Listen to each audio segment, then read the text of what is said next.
ஒன்னு இல்ல, ரெண்டு இல்ல, 273 நாட்கள், 39 வாரம், 6000 மணி நேரத்திற்கும் மேலா விண்வெளியில சிக்கி தவிச்ச சுனிதா வில்லியம்ஸ் பூமியில மறுபடியும் காலடி எடுத்து வச்ச தருணம்.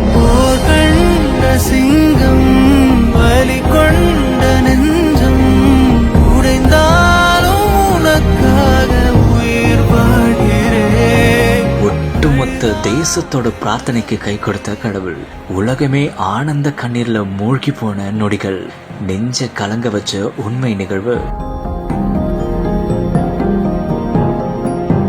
விண்வெளி ஆராய்ச்சிக்காக சர்வதேச விண்வெளி நிலையத்தில இருந்து சுனிதா வில்லியம்ஸும் புட்ச் வில்மோரும் கடந்த 2024 ஜூன் மாசம் விண்வெளிக்கு பயணம் பண்ணாங்க. 10 நாள் பயணமா விண்வெளிக்கு போன அவங்களுடைய விண்கலத்துல தொழில்நுட்ப கோளாறு ஏற்பட்டுச்சு. இதனால விண்வெளியிலேயே அவங்க சிக்கி தவிக்கிற ஒரு நிலையும் வந்துச்சு. முக்கியமா சொல்லணும் அப்படின்னா, ஒரு நாள் இல்ல, 2 நாள் இல்ல, 273 நாட்களுக்கும் மேலா, 39 வாரம், 6000 மணி நேரத்திற்கும் மேலா விண்வெளியிலேயே அவங்க சிக்கி தவிச்சிருக்காங்க.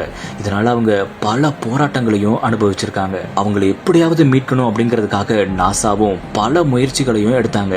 ஆனா பல முயற்சிகள் கை கொடுக்காம தோல்வியிலேயே போய் முடிஞ்சிச்சு. அந்த ஒரு நிலையில தான் நம்பிக்கை நாயகனா எலான் மஸ்கும் வந்தாரு.